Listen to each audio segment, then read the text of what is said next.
नमस्कार दोस्तों, मैं सूरजलाल संत कबीर विद्यापीठ पीजी कॉलेज के सभी छात्र एवं छात्राओं का हार्दिक स्वागत करता हूं। जैसा कि हम लोग राजनीति विज्ञान पॉलिटिकल साइंस विषय पर चर्चा कर रहे थे और उस विषय के जो टॉपिक हैं भारतीय शासन एवं राजनीति, उसी टॉपिक के अंतर्गत हम लोग भारतीय शासन के संदर्भ में हम लोगों का जो आज का टॉपिक है, वह विषय है, वह है स्थानीय शासन एवं पंचायती राज व्यवस्था। वह क्या है, आइए देखने का प्रयास किया जाए। हमने पिछली क्लास में आपको बताया था कि जो सरकार की व्यवस्था है, जो संविधान का स्रोत के रूप में हम भारत के लोग जो सरकार की व्यवस्था की गई है, वह सरकार की व्यवस्था 3 प्रकार की गई है। वह क्या है? जैसे कि संघ सरकार एवं राज्य सरकार एवं स्थानीय सरकार। स्थानीय सरकार हमने पिछले क्लासों में अध्ययन किया था संघ सरकार के बारे में, राज्य सरकार के बारे में और राज्य सरकार तक हमने अध्ययन किया था। आज हम लोगों का जो टॉपिक है वह है स्थानीय सरकार, यानी कि लोकल गवर्नमेंट। देखिए, सरकार हमेशा 3 प्रकार की होती ही है, एक संघ के रूप में, एक स्टेट के रूप में, एक लोकल गवर्नमेंट के रूप में। यह जो लोकल गवर्नमेंट की सरकार है, जो स्थानीय सरकार है, यह राज्य सरकार का विषय है। यदि राज्य सरकार के ही अंतर्गत स्थानीय सरकार को रखा गया है, पहली बात। अब मामला यह है कि स्थानीय सरकार एवं पंचायती राज व्यवस्था के बारे में यह क्या है, इसे थोड़ा सा और जानने का प्रयास किया जाए। आपको पता है कि स्थानीय सरकार के अंतर्गत हम लोग ग्रामीण प्रशासन एवं नगरीय प्रशासन को रखते हैं। नगरीय प्रशासन को रखते हैं। तो कुछ विद्वानों के माध्यम से स्थानीय सरकार का परिभाषा देने की कोशिश किया गया है। जैसे लॉर्ड रिपन ने कहा है कि स्थानीय प्रशासन स्थानीय लोगों के सहभागिता में, स्थानीय प्रशासन स्थानीय लोगों के सहभागिता में यदि उस कार्य को किया जाए तो यही स्थानीय प्रशासन का मूल भाव है। कहने का क्या तात्पर्य है कि स्थानीय प्रशासन यानी कि नगरीय प्रशासन या ग्रामीण प्रशासन तभी सफल होगा जब इस ग्रामीण प्रशासन और नगरीय प्रशासन में स्थानीय लोगों की सहभागिता हो। इसी वजह से लॉर्ड रिपन के द्वारा यह दिया गया परिभाषा कि ग्रामीण प्रशासन एवं नगरीय प्रशासन में स्थानीय लोगों की सहभागिता ही उसका मूल भाव है। इस वजह से लॉर्ड रिपन को स्थानीय प्रशासन का जन्मदाता कहा जाता है। तो आपने यह बिंदु जानने का प्रयास किया कि स्थानीय प्रशासन होता क्या है। स्थानीय प्रशासन के माध्यम से हम ग्रामीण प्रशासन और नगरीय प्रशासन में स्थानीय लोगों की सहभागिता के माध्यम से कार्यों का संचालन करते हैं। ये तो हो गया इसका परिभाषा। अब मामला यह है कि थोड़ा सा हम चर्चा करते हैं ग्रामीण प्रशासन क्या होता है। ग्रामीण प्रशासन,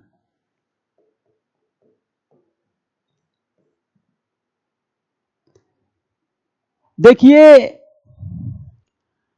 ग्रामीण प्रशासन को हमारे संविधान में संशोधन के माध्यम से रखा गया है। भारत में 2 अक्टूबर 1952 को एक कार्यक्रम जिसका नाम है CDP, कम्युनिटी डेवलपमेंट प्रोग्राम, इस कार्यक्रम की शुरुआत की गई। अब हुआ क्या, इस कार्यक्रम की शुरुआत करने के बाद सरकार को यह लगा कि यह कार्यक्रम अभी पूर्ण रूप से सफल नहीं है, तो सरकार ने कुछ कमेटियों का निर्माण करने की कोशिश किया। इन कमेटियों के माध्यम से सरकार के पास यह सुझाव गया कि यदि आप कम्युनिटी डेवलपमेंट प्रोग्राम, सामुदायिक विकास कार्यक्रम को आप सफल बनाना चाहते हैं तो आपको इसे विकेंद्रीकरण की जरूरत पड़ेगी,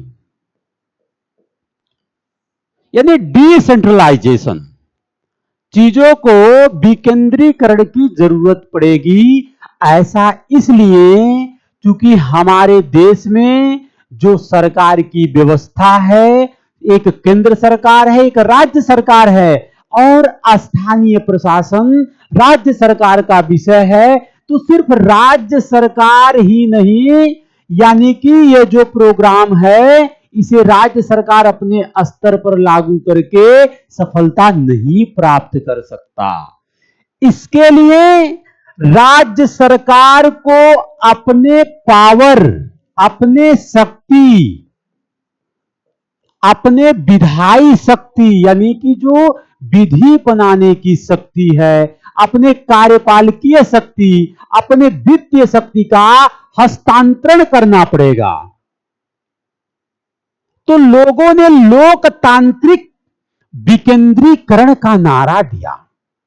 जब सरकार ने कमेटियों का निर्माण किया तो जो कमेटी है, जो समिति है, उन्होंने लोकतांत्रिक विकेंद्रीकरण, कहने का तात्पर्य यह है कि लोगों ने कहा, समितियों ने कहा कि राज्य सरकार को अपने शक्ति का बंटवारा करना चाहिए, अपने विधायिका के शक्ति का, अपने कार्यपालिका के शक्ति का बंटवारा करना चाहिए। इस प्रकार हमारे भारत में एक विकेंद्रीकरण की संकल्पना को लाया गया। अब मामला यह है, आपको पता है कि भाग 4 जो राज्य के नीति निर्देशक तत्व हैं, उसके तहत आर्टिकल 40 में ग्राम पंचायत के गठन का प्रावधान किया गया है, जो कि महात्मा गांधी के विचारों के अनुरूप है। अब देखिए मामला क्या है, क्योंकि स्थानीय प्रशासन राज्य सूची का मामला है और राज्य सूची के विषय पर कानून बनाने की शक्ति राज्य सरकार को है, राज्य विधानमंडल को है।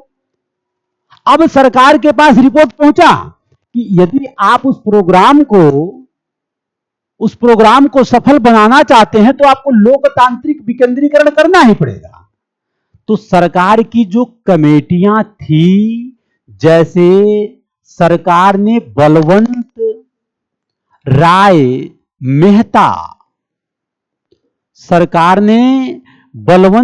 मेहता के संदर्भ में सर्वप्रथम समिति का निर्माण किया और यह बलवंत राय मेहता ने ही लोकतांत्रिक विकेंद्रीकरण का नारा दिया कि यह कार्यक्रम तभी सफल होगा जब स्थानीय स्तर पर लोकतांत्रिक प्रणाली की शुरुआत किया जाए। वह प्रणाली थी ग्राम स्तर पर ग्राम पंचायत और क्षेत्र स्तर पर क्षेत्र पंचायत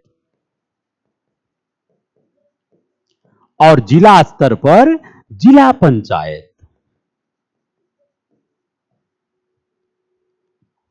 तो इस प्रकरण को आप समझ रहे होंगे कि कैसे एक समिति के माध्यम से हमारे देश में, जो कि राज्य के नीति निर्देशक तत्व में समाहित आर्टिकल 40 के अनुसार ग्राम पंचायतों का गठन किया गया और बाद में सरकार बलवंत राय मेहता समिति के सिफारिश पर देश में त्रिस्तरीय व्यवस्था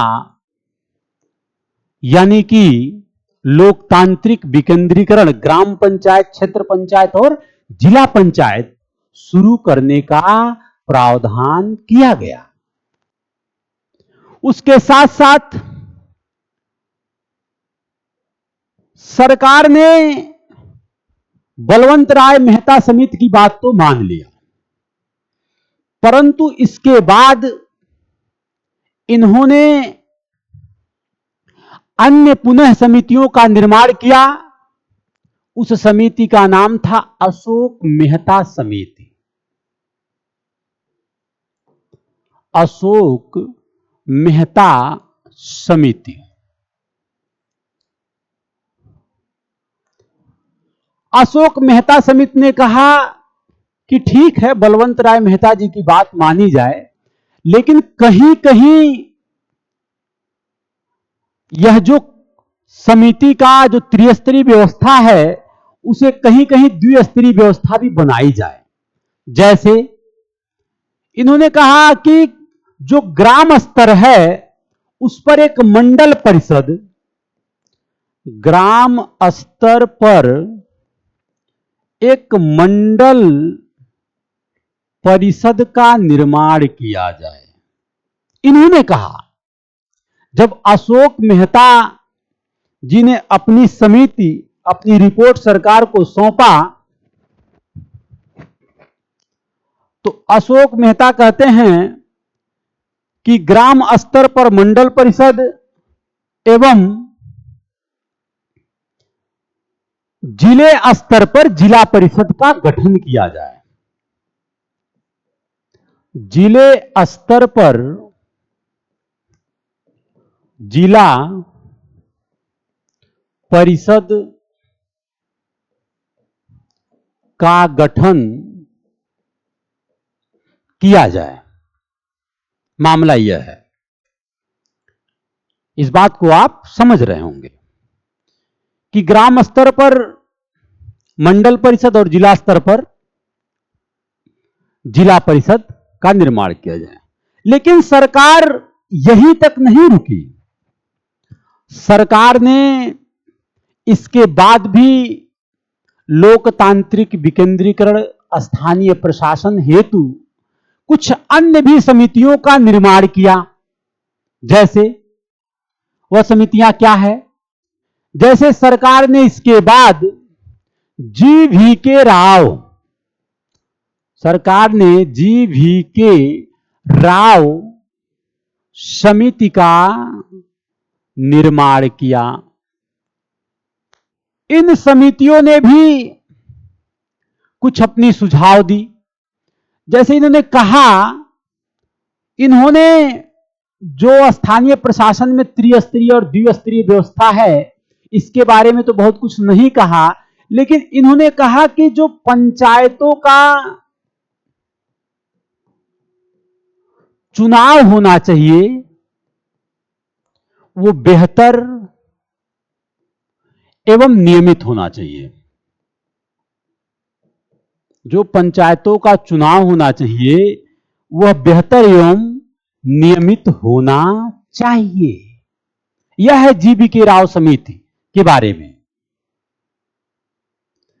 इसके साथ साथ साथियों, सरकार, देखिए सरकार एक समिति बना रही है और सबकी रिपोर्ट सरकार के पास जा रहा है और सरकार सबकी बात सुन रहे हैं सरकार के लोग। इसके बाद पुनः सरकार ने एक समिति का निर्माण किया, जिस समिति के अध्यक्ष थे एलएम सिंघवी समिति। यह बहुत महत्वपूर्ण समिति है। यही वह समिति है जिन्होंने पंचायतों को संवैधानिक दर्जा देने का विचार रखा। यही वह समिति है जिन्होंने कहा कि पंचायतों को संवैधानिक दर्जा दिया जाए। यही समिति है, एलएम सिंघवी समिति के सिफारिश के आधार पर ही पंचायतों को संवैधानिक दर्जा दिया जाए। और बाद में 1992 की बात है, 1992 की बात है, नरसिम्हा राव सरकार के द्वारा, नरसिम्हा राव सरकार के द्वारा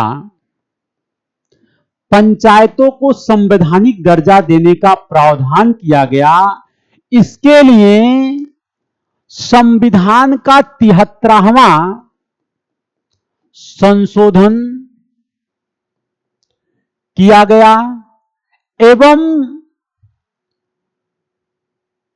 भाग 9 में इसे जोड़ा गया पंचायतों को।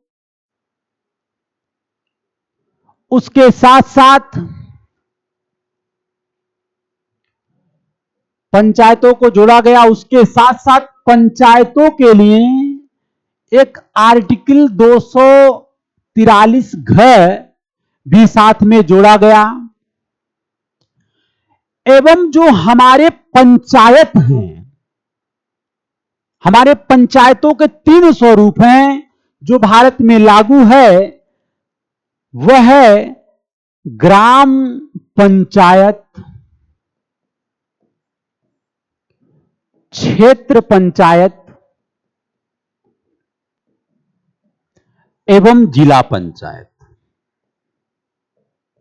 जिला पंचायत, आपको पता है कि यहां पर ग्राम पंचायत के सदस्यों का चुनाव प्रत्यक्ष होता है, लेकिन जो जिला पंचायत के सदस्यों का चुनाव होता है वह भी प्रत्यक्ष होता है।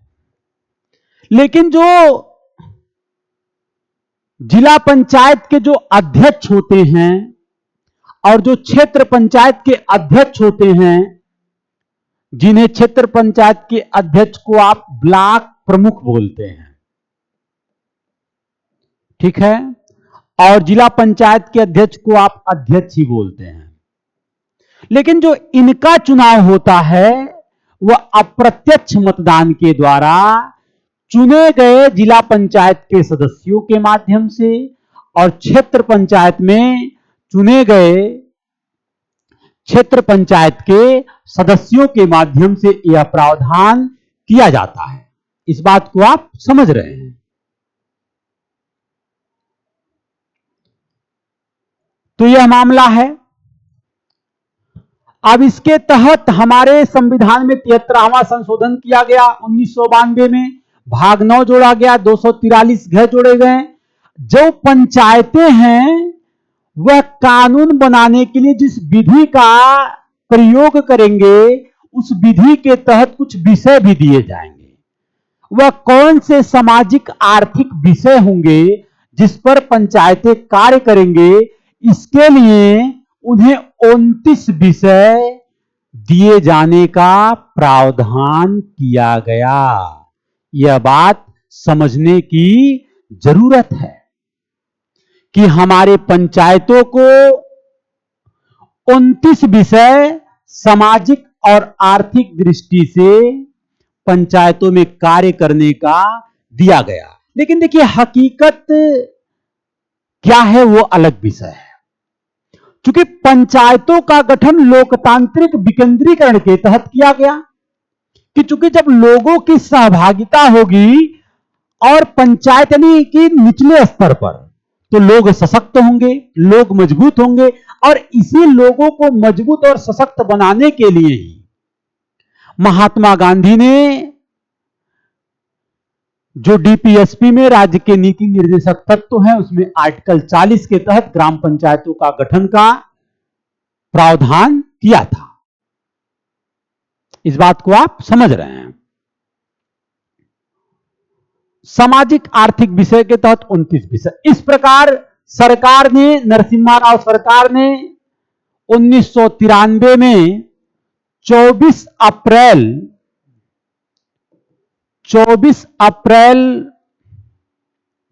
1993 को राजस्थान के 24 अप्रैल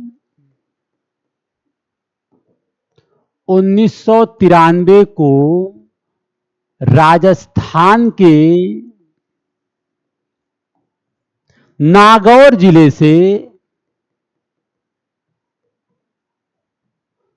से ग्राम पंचायत की शुरुआत किया गया। और इसी वजह से इस दिन को 24 अप्रैल को पंचायती राज दिवस के रूप में मनाया जाता है।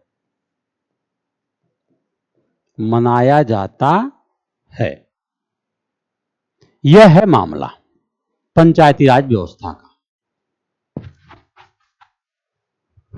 कि कैसे पंचायती राज व्यवस्था का निर्माण हुआ और यह जो है निकल कर आया। तो जो 73वां संविधान संशोधन हुआ है उसका कुछ प्रावधान भी है। जो 73वां संविधान संशोधन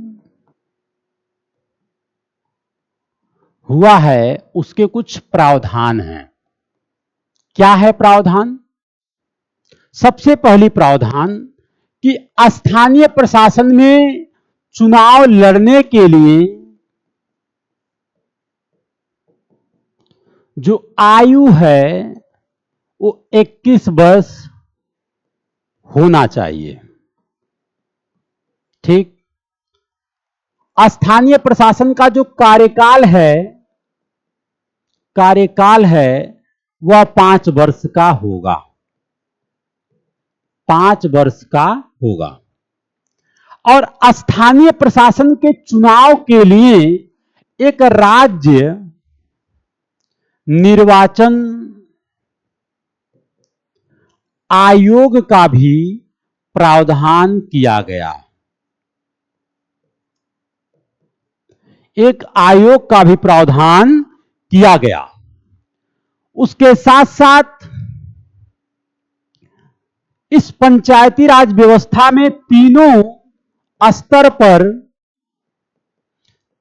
स्तर पर एससी और ST, schedule caste and schedule tribe, अनुसूचित जाति एवं अनुसूचित जनजाति के लिए आरक्षण का व्यवस्था, और यह आरक्षण का व्यवस्था चक्रानुक्रम के अनुसार और इनके जनसंख्या के आधार पर, इनके जनसंख्या घनत्व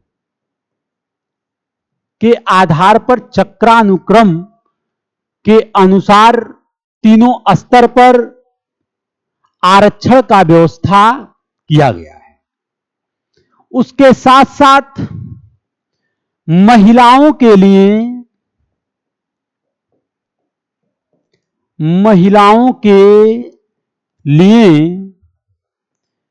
1/3 एक तिहाई आरक्षण का प्रावधान, किया गया है। तो आप इस प्रकार देख रहे हैं कि जो पंचायती राज व्यवस्था है, जो 73वां संविधान संशोधन के माध्यम से जिसको संविधान में रखा गया, इसकी जो कुछ विशेषता है कि चुनाव लड़ने का आयु होना चाहिए 21 वर्ष, कार्यकाल 5 वर्ष है, राज्य निर्वाचन आयोग का प्रावधान किया गया, तीनों स्तर पर SC/ST का आरक्षण का प्रावधान किया गया, महिलाओं के लिए 1/3 आरक्षण का प्रावधान किया गया। इसके साथ साथ आर्टिकल 243I के तहत वित्त आयोग का भी गठन किया जाने का प्रावधान किया गया। इसके साथ साथ आर्टिकल 43 के तहत वित्त आयोग के भी गठन का प्रावधान किया गया है। अब यह क्या है? आपको हमने पढ़ाया था कि केंद्र स्तर पर केंद्र सरकार के द्वारा आर्टिकल 280 के तहत केंद्र से राज्यों को वित्त का हस्तांतरण, राजस्व, जो राजस्व आते हैं, इस राजस्व में से राज्यों का जो हिस्सा है केंद्र से राज्यों को देने के लिए जो केंद्र सरकार करती है, जो केंद्र सरकार का एक संस्था है, वित्त आयोग का कार्य है, जो कि एक संवैधानिक संस्था है जिसमें 5 अध्यक्ष को सम्मिलित करते हुए 5 सदस्य होते हैं। ठीक उसी प्रकार राज्य में भी राज्य वित्त आयोग का, स्टेट फाइनेंस कमीशन का स्थापना इस 73वां संविधान संशोधन में किया गया है। और इस संशोधन के तहत वित्त आयोग क्या करेगा? यह ग्रामीण प्रशासन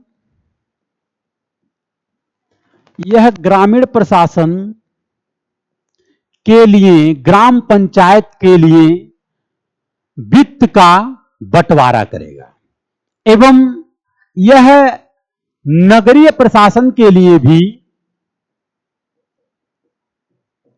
वित्त का बंटवारा करेगा।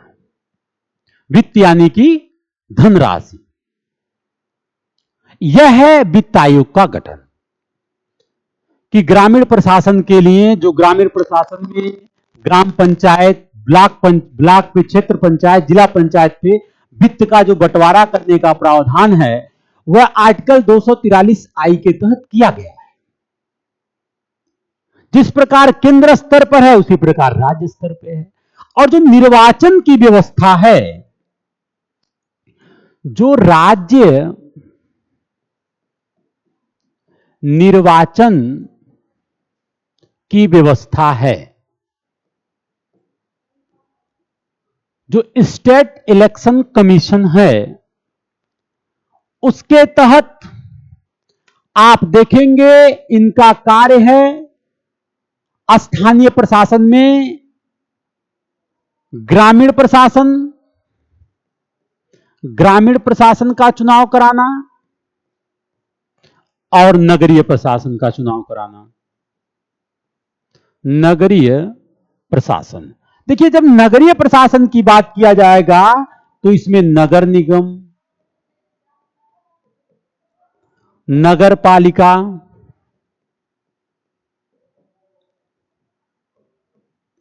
और नगर पंचायत ये आता है। और जब हम ग्रामीण प्रशासन की बात करेंगे तो इसमें ग्राम पंचायत, इसमें क्षेत्र पंचायत और इसमें जिला पंचायत आता है। अभी आपको हमने बताया कि इनके सदस्यों का चुनाव, इनके भी सदस्यों का चुनाव, ग्राम पंचायत में तो ग्राम प्रधान के माध्यम से काम होता है, जिसके लिए जो आयु है 21 वर्ष होना चाहिए, ये आपको हमने बताया। इनका भी कार्यकाल 5 वर्ष तक होता है, लेकिन उससे पहले भी भंग किया जा सकता है। यह व्यवस्था राज्य विधानमंडल की विधि के तहत है। चूंकि राज्य सरकार को राज्य सूची के, चूंकि जो स्थानीय प्रशासन एवं पंचायती राज व्यवस्था है, यह राज्य सूची का विषय है। यह जो है राज्य सूची का विषय है, और राज्य सूची के विषय पे आपको पता है कि राज्य विधानमंडल को संपूर्ण शक्ति प्राप्त है कार्य करने का। तो इस प्रकार क्षेत्र पंचायत के सदस्यों का चुनाव प्रत्यक्ष होता है, जिला पंचायत के सदस्यों का चुनाव प्रत्यक्ष होता है। लेकिन बात किया जाए क्षेत्र पंचायत के अध्यक्ष, जिन्हें ब्लॉक प्रमुख हैं, बात किया जाए जिला पंचायत के अध्यक्ष, तो इन लोगों का जो चुनाव होता है वह अप्रत्यक्ष माध्यम से होता है। यह बात जानने की जरूरत है, यह बात जो है जानने की जरूरत है। लेकिन जो राज्य निर्वाचन आयोग की जो व्यवस्था है, आर्टिकल 243 घ के तहत जो व्यवस्था की गई है, इस व्यवस्था में राज्य निर्वाचन आयोग के अध्यक्ष की नियुक्ति राज्यपाल के माध्यम से होता है। राज्यपाल के माध्यम से होता है, और राज्य विधानमंडल के विधि के तहत इनका वेतन भी निर्धारित किया जाता है। इसके साथ साथ जो 73वां संविधान संशोधन किया गया है, उसमें जो अनुसूचित क्षेत्र हैं, जो अनुसूचित क्षेत्र हैं, उसके भी पंचायतों के प्रशासन के बारे में चर्चा किया गया है। अनुसूचित क्षेत्र, अनुसूचित क्षेत्र, आपको पता है कि आपके 6वीं अनुसूची में मेघालय, मिजोरम, असम, मेघालय, मिजोरम, असम और त्रिपुरा, मेघालय, मिजोरम, असम और त्रिपुरा, यह जो राज्य है इसे 6वीं अनुसूची में रखा गया है, जिसे राष्ट्रपति के द्वारा अनुसूचित क्षेत्र घोषित किया गया है। अनुसूचित क्षेत्र घोषित किया गया है राष्ट्रपति के द्वारा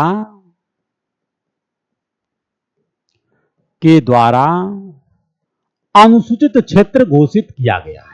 लेकिन यह बात जानने की जरूरत है कि अनुसूचित क्षेत्र की घोषणा राष्ट्रपति के द्वारा होती है, जो राज्य में राज्यपाल के द्वारा भी क्रियान्वयन किया जाता है अनुसूचित क्षेत्र का, अनुसूचित क्षेत्र के बारे में।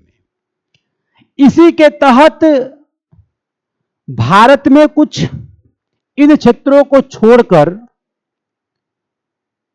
जो हमारे आदिवासी क्षेत्र हैं, जो हमारे आदिवासी क्षेत्र हैं, जैसे आप देखेंगे कि आदिवासियों का जो केंद्र बिंदु रहा है वह झारखंड है, उड़ीसा, झारखंड। तो इस प्रकार यहां का जो स्थानीय प्रशासन होगा, इसके लिए इस 73वां संविधान संशोधन में सरकार ने इनके सहभागिता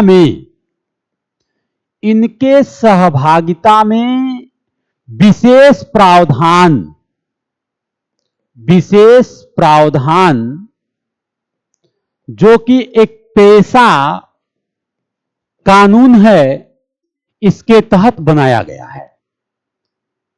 इसी 73वां संविधान संशोधन के माध्यम से, चूंकि यहां जो अनुसूचित क्षेत्र हैं, जो राष्ट्रपति के माध्यम से घोषित किया जाता है, जैसे कि मेघालय, मिजोरम, असम और त्रिपुरा, ऐसे राज्यों को छोड़कर जो हमारे आदिवासी क्षेत्र हैं, चाहे वो झारखंड से संबंधित हो, चाहे उड़ीसा से संबंधित हो, ऐसे राज्यों में जो विशेष प्रावधान पेशा अधिनियम है, अनुसूचित क्षेत्रों के प्रशासन के बारे में जो विचार रखा गया है, ऐसे क्षेत्रों में इनके सहभागिता में स्थानीय प्रशासन का निर्णय और स्थानीय प्रशासन का गठन किया जाएगा। यहां पर जो स्थानीय प्रशासन की व्यवस्था है, वह विशेष आदिवासी क्षेत्र के लोगों के ऊपर छोड़ दिया गया है कि आप अपने अनुसार समिति का निर्माण करिए और आप अपने अनुसार एक स्थानीय प्रशासन की व्यवस्था का संकल्प बनाइए। यह था 73वां संविधान संशोधन की विशेषता। चूंकि ऐसा क्यों? ऐसा इसलिए कि जो हमारे आदिवासी क्षेत्र हैं, इनके कुछ पारंपरिक रीति रिवाज और धर्म हैं। तो सरकार की यह विचारधारा रही कि ऐसे रीति रिवाज और पारंपरिक जो उनकी धर्म से संबंधित, उनके रीति रिवाज से संबंधित, उनका रक्षा किया जाए। अभी सरकार अगर ऐसे क्षेत्रों में 73वां संविधान संशोधन को लागू कर दिया होता, तो हो सकता है कि जो डेमोक्रेसी है, लोकतांत्रिक विकेंद्रीकरण की संकल्पना है, वो तो पूरी हो जाती, लेकिन आदिवासी क्षेत्रों में लोगों की सहभागिता नहीं हो पाती। इसके लिए सरकार ने इनकी रक्षा करने के लिए, इनके रीति रिवाज के लिए, इनके जो धर्म के तमाम सारे परंपराएं हैं, उनकी रक्षा हेतु इसमें विशेष प्रावधान किया गया। लेकिन इसमें 6ठी अनुसूची के तहत आने वाले मेघालय, मिजोरम, असम और त्रिपुरा को छोड़ा गया है, क्योंकि यह बात 5वीं अनुसूची में बताई गई है कि जो भी आदिवासी क्षेत्रों से संबंधित जो भी स्थानीय प्रशासन के बारे में प्रावधान रखा जाएगा, वह कुछ उस राज्यों को छोड़कर, असम, मेघालय, त्रिपुरा, मिजोरम, यह बात 5वीं अनुसूची में कही गई है, लेकिन पूर्णतः वह 6ठी अनुसूची में वह खुद ही राज्य सम्मिलित है। यह डिफरेंस है दोनों में। दूसरी बात, आप ये बात जान रहे हैं कि स्थानीय प्रशासन राज्य सूची का विषय है और राज्य सूची पर पूर्णतः कानून बनाने का अधिकार राज्य विधानमंडल को है। और आपको पता है, यह जो राज्य विधानमंडल है, यह 2 तत्वों से मिलकर बना है। एक है विधानसभा और एक है विधान परिषद, जिसके बारे में हमने स्टेट गवर्नमेंट, राज्य सरकार के टॉपिक पर चर्चा किया है। दूसरी बात, आपको पता है कि यह जो जिला पंचायत है, प्रत्येक जिला पंचायत अपने आप में शहर है और शहर होने के नाते जो शहरी प्रशासन है, जो शहरी प्रशासन है, यानी कि जो नगरीय प्रशासन है, वह भी अनिवार्य है।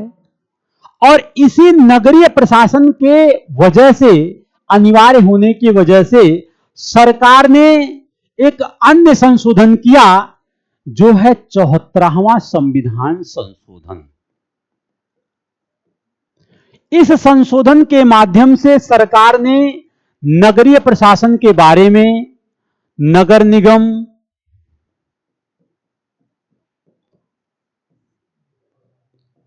नगर पालिका एवं नगर पंचायत, नगर पंचायत का प्रावधान करने का कार्य किया। इस नगर निगम या नगर पंचायत या नगर पालिका, नगरीय प्रशासन, यह भी राज्य सूची का विषय है और राज्य सूची के विषय पर आपको पता है कार्य करने का अधिकार राज्य को है। तो कैसे नगर निगम, नगर पालिका, नगर पंचायत का निर्माण होता है,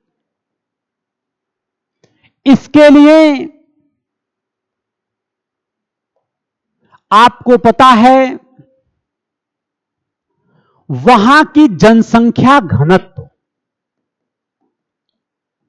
वहां की जनसंख्या घनत्व और स्थानीय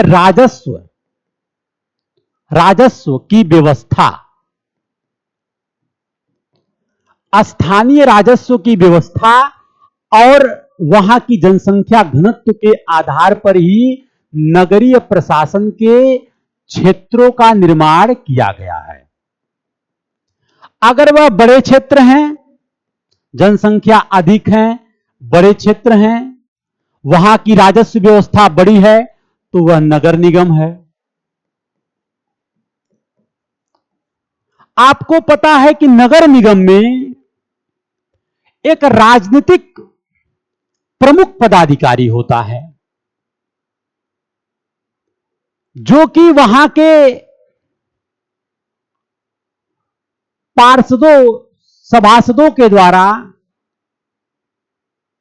एवं राज्य निर्वाचन आयोग के माध्यम से चुनाव के द्वारा चुना जाता है, जो कि वहां का पॉलिटिकल हेड है, राजनीतिक प्रमुख है, राजनीतिक प्रमुख है। और यह जो राजनीतिक प्रमुख है, इसी को महापौर या मेयर बोलते हैं नगर निगम में। लेकिन इस महापौर और मेयर को सहायता एवं सलाह देने के लिए नगर आयुक्त का भी प्रावधान किया गया है। नगर आयुक्त का भी प्रावधान किया गया है। यह जो नगर आयुक्त हैं,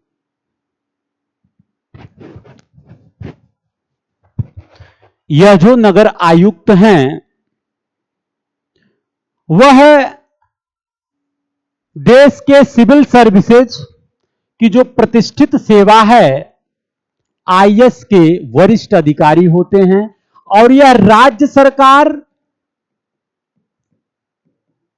एवं नगर के बीच एक सेतु का कार्य करते हैं, एक सेतु का कार्य करते हैं। इसके साथ साथ इसके लिए क्या संवैधानिक प्रावधान है, उसे भी देख लें। संवैधानिक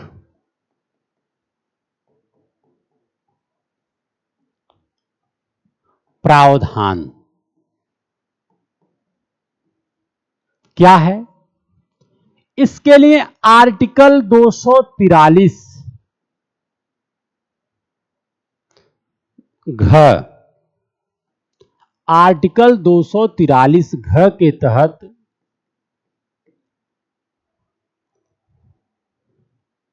इसे संवैधानिक दर्जा दिया गया। इसके लिए एक अनुसूची, 12वीं अनुसूची, चूंकि पंचायतों के लिए 11वीं अनुसूची था पंचायत के लिए, लेकिन इसके लिए 12वीं अनुसूची आर्टिकल 243 घ एवं, या इसको लिख सकते हैं ZD, एवं पंचायत नगरीय प्रशासन को काम करने के लिए सामाजिक और आर्थिक सामाजिक और आर्थिक काम करने के लिए 18 विषय दिए गए। 18 विषय दिए गए। उसके साथ साथ इसे भाग 9 क में रखा गया।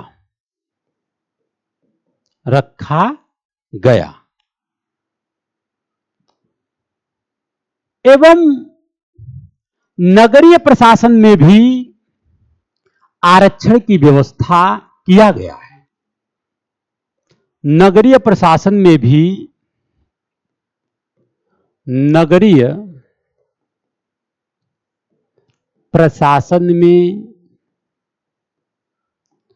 एससी और एसटी अनुसूचित जाति एवं अनुसूचित जनजाति के लिए आरक्षण का व्यवस्था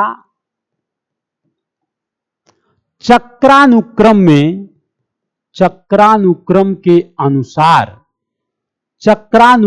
के अनुसार किया गया है। वहां के जनसंख्या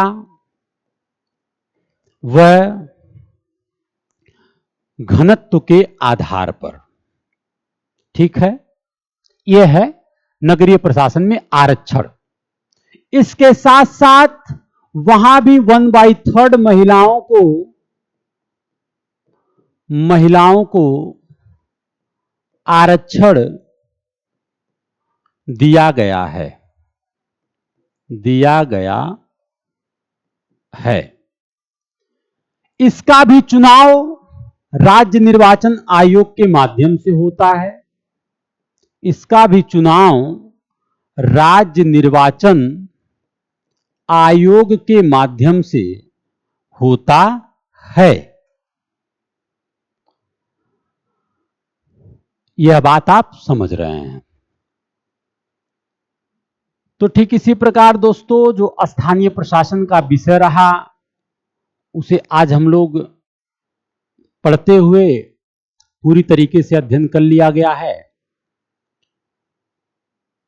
तो अन्य विषय पर जो अगला टॉपिक होगा अगले क्लास में लिया जाएगा। जय हिंद साथियों।